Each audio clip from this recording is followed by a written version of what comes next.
ফাঁকা মাঠে গোল দিতে চায় বিএনপি।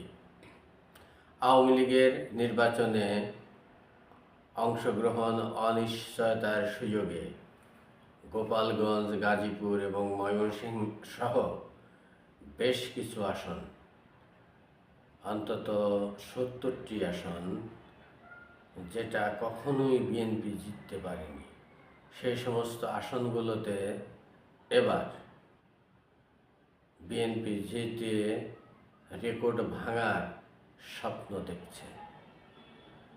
কারণ তাদের ধারণা যে এই সমস্ত আসনগুলোতে যেহেতু আওয়ামী লীগ নির্বাচন করতে পারছে না, তাই আওয়ামী লীগের যে ভোটাররা আছেন তা বিএনপিকে ভোট দিবেন।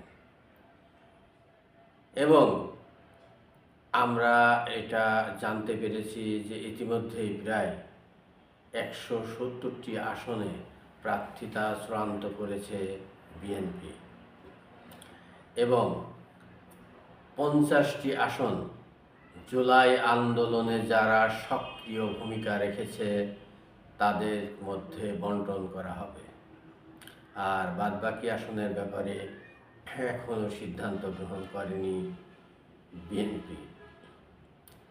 তবে বিএনপির সেন্ট্রাল কমিটি যাই করুক না কেন, সবশেষ কথা হচ্ছে তারেক রহমান।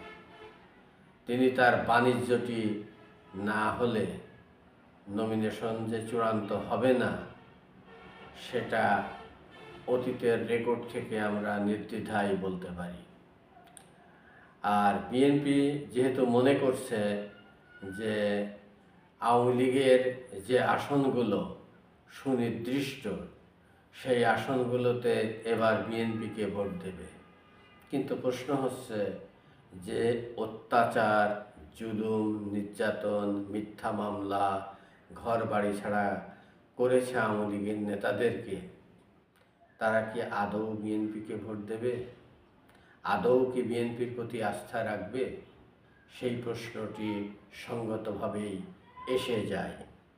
তাই বিএনপি যতই স্বপ্ন দেখুক যে আওয়ামী লীগের ভোট ব্যাংক হিসাবে পরিচিত যে সমস্ত আসনগুলো রয়েছে, সেই সমস্ত আসনগুলোতে তারা তৃণমূলের মতামতের ভিত্তিতে প্রার্থী দিলেই তারা জয়লাভ করবে, তাদের এই আশাটি সম্ভবত সফল নাও হতে পারে।